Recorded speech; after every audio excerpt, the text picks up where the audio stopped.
Bugün dünyaya baxışda. Hugo Chavez'in and içmə mərasimi sual altındadır. Əfqanistan ordusunun üzvü beynəlxalq əsgərlərə hücum edib. Peruda müəmmalı vertolyot qəzası baş verib.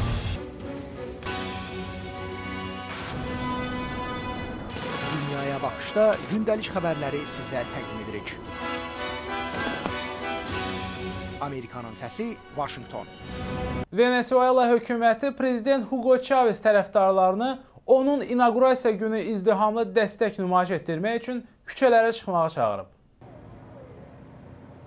Ölkənin Milli Şurasının rəhbəri Diosdado Cabello başqa ölkələrdən bir neçə prezidentin də çərşənbə günü keçiriləcək yürüşdə iştirak edəcəyini deyib. Venezuela lideri dekabr ayının 11-də xərçəng xəstəliyi ilə bağlı əməliyyatdan keçdikdən bəri ictimaiyyət qarşısına çıxmayıb. Venezuelanın konstitusiyasına görə prezident öldüyü və ya iş qabiliyyətini itirdiyi təqdirdə 30 gün ərzində yeni seçkilər keçirilməlidir. Lakin Cabello, Hugo Chavez'in and içmə mərasimində iştirak etmədiyi təqdirdə belə yeni seçkilərin keçirilməyəcəyini bildirib.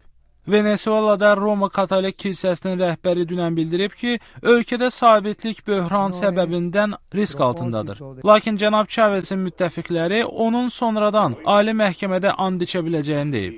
Kubaya getməzdən əvvəl prezident Hugo Chavez Nicolas Maduro'nun onun davamçısı olmasını istədiyini deyib. Böyük Britaniya rəsmiləri deyib ki, onların bir əskəri Əfqanistan ordusunun şübhəli üzvü tərəfindən öldürülüb. Britaniya Müdafiə Nazirliyinin məlumatına görə Helmand vilayətindəki hərbi bazada hücumu həyata keçirən şəxs silahı beynəlxalq əsgərlərin üzərinə çevirərək atəş açıb. Yerli rəsmilər deyir ki, hücum zamanı digər Britaniyalı əsgərlər isə yaralanıb. Kabildə təşkil edilən mətbuat konfransında NATO sözcüsü Briqada generalı Günter Katz öldürülən əskərin Britaniyalı olmasını təsdiq etsə də onun adını açıqlamayıb. Katzın sözlərinə görə Əfqanistanda daxili hücumların sayı artıb və 2012-ci ildə 60 xarici əskər öldürülüb. Beynəlxalq qüvvələr öz qoşunlarının sayını ölkədə azaltdıqca Əfqanistanda təhlükəsizliyə dair narahatlıq artır. NATO qoşunlarının böyük əksəriyyətinin 2014-cü ilədək Əfqanistandan çıxarılması planlaşdırılır. Perunun şimalında Amazon cəngəlliklərində vertolyotun qəzaya uğraması nəticəsində 7 nəfər həlak olub. Rəsmilər deyir ki, vertolyot Ucayala cəngəllik regionunda qəzaya uğrayıb. Hadisə qurbanlarından 5-i Amerikalı, ikisi isə Peruludur. Vertolyot ərazidə fəaliyyət göstərən yanacaq və şaxta şirkəti tərəfindən istifadə edilirdi. İstintaq başlanıb. Hadisənin baş vermə səbəbləri araşdırılır. Bugün Çinin cənubunda hökumətin tətbiq etdiyi ümummilli senzuraya qarşı çıxanlarla Komünist Partiyası tərəfdarları arasında toqquşma baş verib.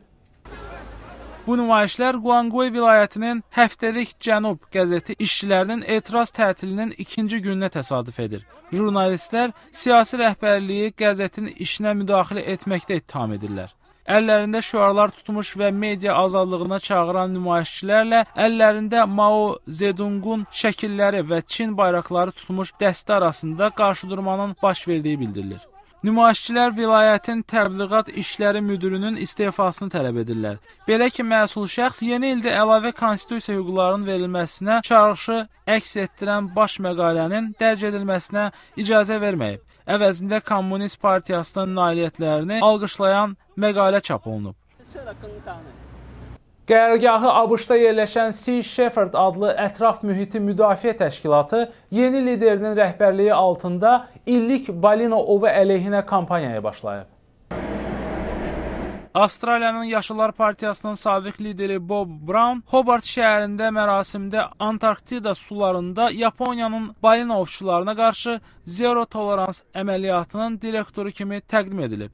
Brown, prezidentlik vəzifəsindən istefa verən Sea Shepherd qrupunun təsisçisi Paul Watsonu əvəz edəcək. Watson 2002-ci ildə Kosta Rikada köpək balığının ovlanması əleyhinə kampaniya ilə əlaqədar Almaniyada zəmanət vermədiyinə görə Interpol tərəfindən axtarışdadır. Watson, Sea Shepherd qrupunun Yaponiya balina ovçularına qarşı kampaniyaya rəhbərlik edirdi. Ötən illər Sea Shepherd qrupuna məxsus gəmilər və Yaponiyanın balıqçı qayıqları arasında zoraki qarşıdurmalar baş verib.